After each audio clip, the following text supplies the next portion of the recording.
नमस्कार दोस्तों, आप कैसे हो? आशा करता हूँ सब ठीक होंगे। आज की कहानी आपको रोने पर मजबूर कर देगी। आओ सुनते हैं कहानी। सील से भरी हुई यह छोटी सी कोठरी, जिसकी दीवारों में गरीबी की असहाय असमर्थ साथी की तरह चिपटी हुई है। छत इतनी टूटी फूटी जैसे गिरने ही वाली हो। किसी जमाने में इसमें एक लैंप लटक रहा था, जिसका कंकाल मात्र आज भी टंगा हुआ है। कालिक से पुते हुए चूल्हे के ऊपर एक पतीली, जिसके किनारे गायब हो चुके हैं, औंधी हुई है और पास ही टाट में लिपटी हुई और रस्सी में बंधी हुई एक अंगीठी पड़ी है और एक टूटा हुआ चम्मच भी, जिसकी है दशा इसलिए हुई है कि उसमें एक दिन बासी और ठंडी कहाड़ी जबरदस्ती खुरची गई थी। काठ कबाड़ से यह कोठरी अटी पड़ी है।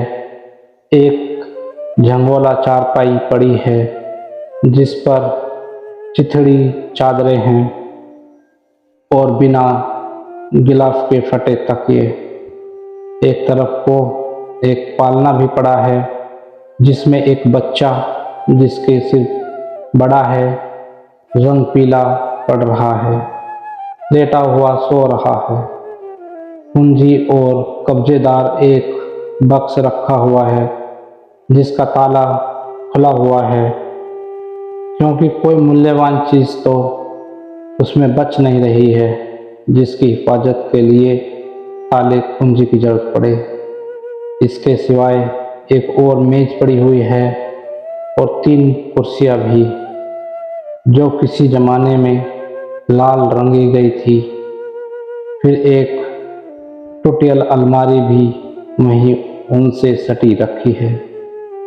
इतने सामान की कमी को पूरा करने के लिए 2 बाल्टियां हैं, जिनमें एक गंदे पानी से भरी है और दूसरी साफ से, और फिर एक बारोसी भी है। अब आसानी से समझा जा सकता है कि कोठरी में तिल रखने को भी जगह नहीं थी, लेकिन फिर भी बेचारे ने पति और पत्नी को जगह दे रखी है। चारपाई पालने के बीच भी जो संदूक रखा है, उस पर वह अधेड़ यहूदीन बैठी है। उसके दाएं हाथ की तरफ एक छोटी सी धुंधली सी खिड़की है और बाईं तरफ मेज। वह हाथों में मोजा बुनती जाती है, पैरों से पालना हिलाती जाती है, और वह सामने मेज पर बैठा झूम झूम कर और गा गा कर जो ताल मुंद पड़ रहा है, उसे सुन रही है। बीच बीच में कुछ शब्दों को वह खा जाता है और कुछ को जैसे जोर से बाहर खींच निकालता है। कुछ को बड़े मजे में रैंक रैंक कर पढ़ता है और कुछ को ऐसे चबा जाता है जैसे सूखी हुई मटर को। अपनी जेब से वह रुमाल निकालता है, जो कभी लाल रंग का था और साबित रहा होगा। उससे अपनी नाक और माथा पोंछता है, फिर उसे गोद में रखकर कानों पर आए हुए बालों को ठीक करता है और नुकीली तथा कुछ कुछ कतरी हुई दाढ़ी पर हाथ फेरता है। किंतु फिर वह अपनी दाढ़ी का कोई टूटा हुआ बाल निकालता है और उसे किताब के पन्नों के बीच में रखकर गोंद में पड़ा हुआ रुमाल उठा लेता है और उसे सीधे मुंह में रखकर चबाता है। इसके बाद पैर के ऊपर चढ़ाकर वह उन्हें लाने लगता है। और यह सब तो होता ही है, किंतु साथ ही उसके माथे में बल होते हैं जाते हैं, कभी सीधे सीधे और कभी टेढ़े टेढ़े, और इतने गहरे कि उनमें बोहें खो जाती हैं। कभी ऐसा लगने लगता है जैसे कि उसके सीने में कोई दर्द उठा हो, क्योंकि वह अपने सीने पर हाथ रखकर जोर से दबा देता है। यकायक वह अपना सिर बाईं तरफ को झुका लेता है, बाएं नथुने में उंगली डालकर छींक लेता है, फिर अपना सिर सीधी तरफ को झुकाता है और सीधे नथुने में उंगली डालकर छींक लेता है। बीच बीच में वह लाश भी सूंघता जाता है, पैर खींचकर बैठ जाता है, आवाज़ तेज हो जाती है, कुर्सी चरमराती है और मेज खड़खड़ाती है। किंतु पालने में सोया हुआ बच्चा जागता नहीं, क्योंकि यह जो शोर हो रहा है वह तो रोज ही होता है। उसके लिए यह कोई नई बात तो नहीं थी, और वह उसकी पत्नी बराबर अपने पति पर ही नज़र जमाए बैठी है। उसकी जरा जरा सी आवाज़ जैसे अपने कानों से पिए जा रही है। यह जरूर है कि वह अपने समय से पहले ही बीत गई है। कभी कभी वह आह भर लेती, काश यह इस लोक के लिए ही उतने ही योग्य होते जितने कि परलोक के लिए हैं। तब फिर यहाँ भी जी सुख से रहता, जिंदगी आराम से कटती। लेकिन फिर वह अपने मन को स्वयं ही आश्वासन दे लेती है। आत्मसम्मान की क्या रक्षा की जाए, दो नावों पर तो पैर रखकर नहीं चला जा सकता। वह बराबर सुने ही जा रही है, पल पल पर उसकी झुर्रियादार मुद्राएं बदलती हैं। अब वह बड़बड़ासी है और क्षण भर पहले ही तो खुशी उस पर खेल रही थी। अब उसे याद आया, अरे आज तो बृहस्पति है और रविवार के लिए घर में एक दाना भी नहीं है। और याद आते ही उसके मुख पर व्याप्त खुशी हल्की हुई, फिर क्रमशः धुंधली होकर उड़ गई। खिड़की के धुंध में से उसने सूरज की तरफ देखा। बराबर देर हो रही है और घर में एक चम्मच गर्म पानी भी नहीं है। हाथ की सलाइयाँ चलनी बंद हो जाती है। एक काली मासी उसके मुख पर छा जाती है। बच्चे की तरफ देखती है, उसे लगता है कि वह बस अब जगने ही वाला है। बेचारा बच्चा कमज़ोर तो है ही, और उस पर भी उसके पीने के लिए एक बूंद दूध भी नहीं है। उदासी की कलीमा घनी अंधियाली में बदल जाती है। सलाइयाँ काँपती हैं और रुक रुक कर चलती हैं, और जब उसे यकायक ख्याल आ जाता है कि मियाद तो बीतने आई, पर उसके बूंदे और चांदी की मोमबत्तियाँ तो अभी गिरवी ही पड़ी हैं। संदूक खाली पड़ा है, लैंप भी बिक चुका है। तभी सलाइयाँ उसकी उंगलियों में हत्यारे की छुरियों की तरह चलने लगती हैं। मुख की उदासी घनीभूत होकर बाहों पर जमा हो जाती हैं, और ऐसा लगता है जैसे बस कोई तूफान ही आने वाला हो। उसके गड्ढों में घुसी हुई रुखी मटीली आँखों में जैसे बिजली चमक उठी हो, और वह बैठा पढ़ता ही रहा, जैसा का तैसा। उसे कुछ पता नहीं कि इतनी देर में ही परिस्थिति में क्या परिवर्तन हो गया। वह नहीं देखता कि पत्नी ने मोजा बुनना बंद कर दिया है। उसका माथा व्यथा भार से दबा जा रहा है, और मेरी ओर देख रही है। ऐसी दृष्टि से तो उसकी नस नस को हिला दे, नहीं देखता कि उसके होठ काँप रहे हैं, मुंह थमथमा रहा है। वह किसी न किसी तरह अपने को रोके हुई थी, फिर भी तूफान तो उसके अंदर से उमड़ता ही आता था और जरा सा अवसर पाते ही वह टूट भी पड़ेगा। और वह अपने धर्मशास्त्र का एक वाक्य बहुत खुश होकर पढ़ रहा था। इसलिए यह मतलब निकलता है कि वह आगे 3 कहने ही वाला था कि निकलता कि जोर ने जैसे ही चिंगारी पैदा कर दी तो पत्नी के दिल की बारूद की अब भड़काकर जला देने के लिए काफ़ी थी। उभरती हुई बाढ़ को जो बोध अब तक रोके हुए था, उसको इस एक शब्द ने ही जैसे खोल दिया और वह बाढ़ छूट निकली।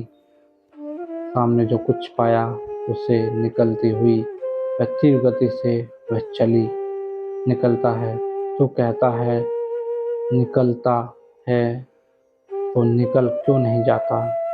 जो नवाब बना बैठा है, गुस्से से उसकी आवाज़ भारी हो गई।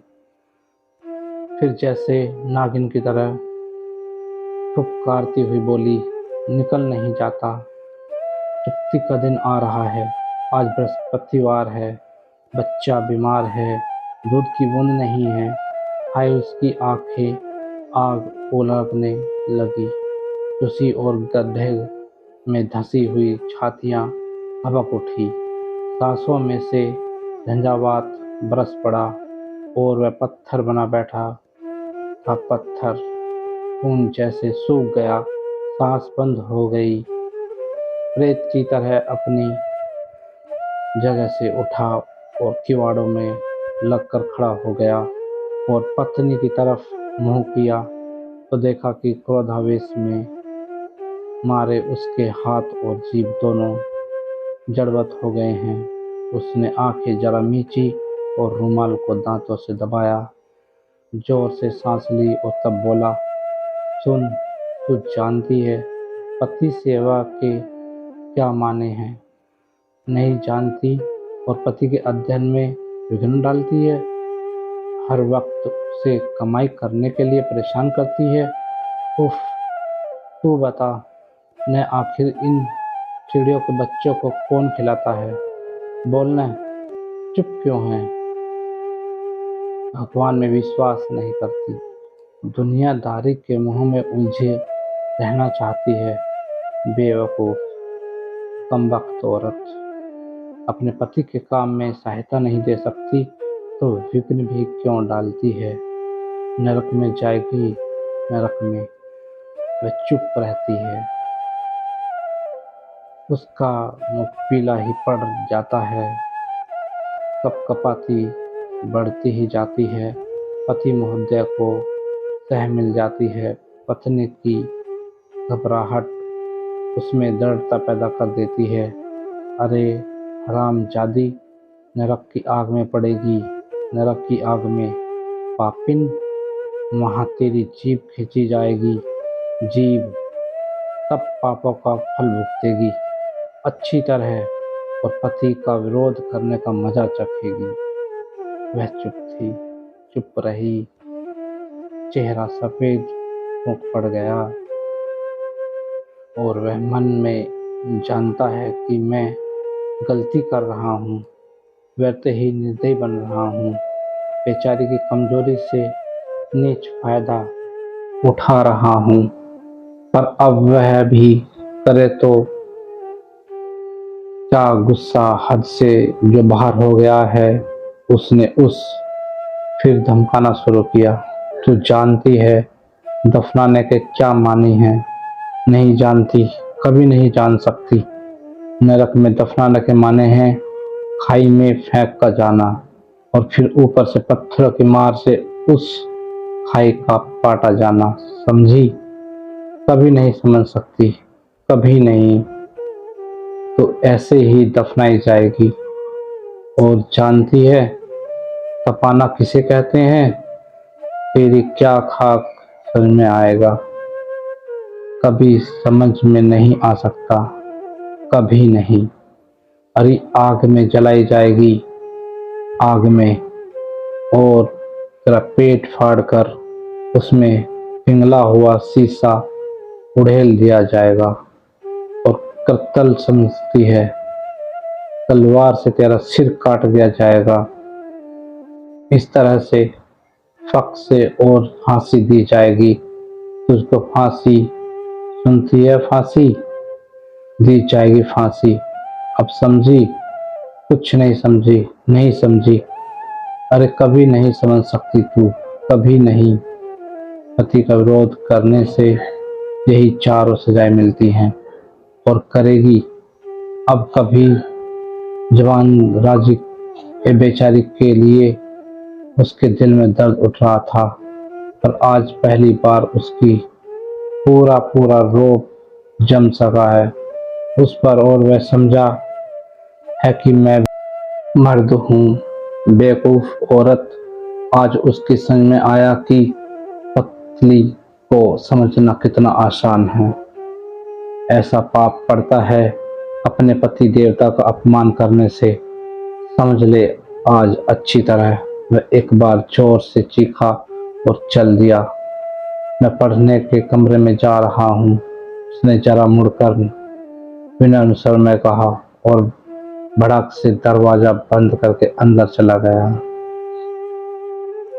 दरवाजे की भड़ाक से बच्चे की नींद खुल गई। भारी पलकें खुली। मोम की सी चिकनाई से झलझलाता हुआ पीला चेहरा हिला, और रोने की एक मरगिली आवाज में उस कोठरी में रल गई। से बाहर थी, जहां बैठी थी बैठी रही, कुछ नहीं कहा। हाय, उसके घुटे हुए कलेजे से आवाज निकली, तो यह बात है क्या? यही इस लोक में तो कुछ है ही नहीं, परलोक की कौन जाने।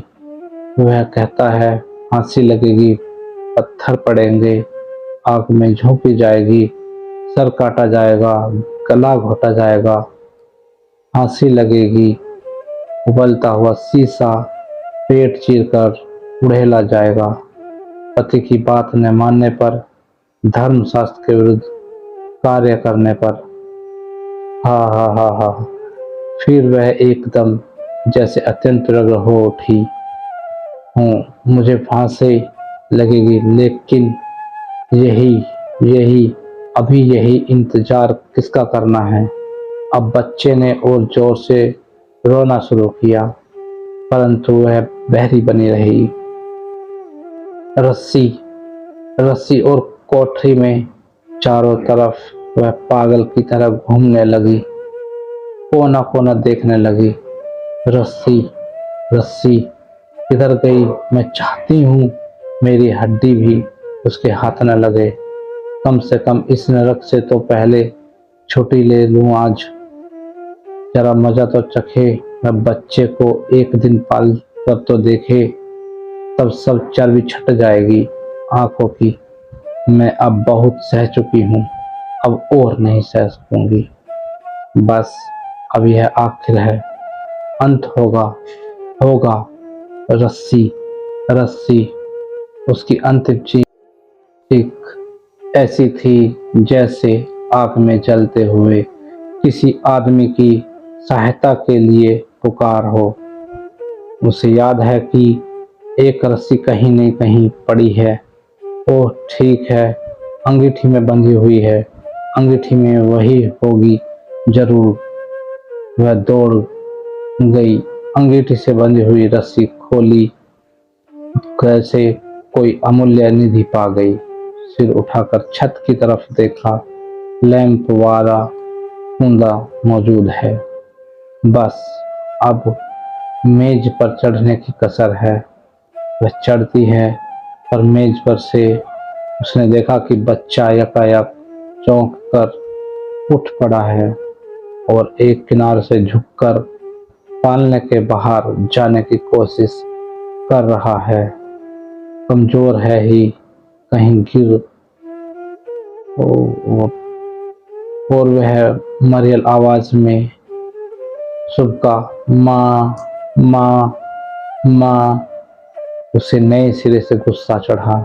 रस्सी एक तरफ फेंक दी, मेज से कूद पड़ी और बच्चे के पास जाकर उसको फिर तकिए के सहारे लिटाकर थपथपाने लगी। इसी के पीछे तो परेशान हूँ, मरने भी तो नहीं देता मुझे, शांति से मैं मर भी तो नहीं सकती। दूध चूसना चाहता है, दूध में कहती हूँ जहर चूस जहर, उसमें दूध क्या कहाँ है। और यह कहकर उसने अपनी चुसी हुई ढीली छातियों बच्चे के मुंह में ठूंस दी। नहीं मानता तो ले ले चूस ले, खाजा मार डाल मुझे। दोस्तों, आपको ये कहानी कैसी लगी कमेंट में ज़रूर बताएं और लाइक और शेयर ज़रूर करें।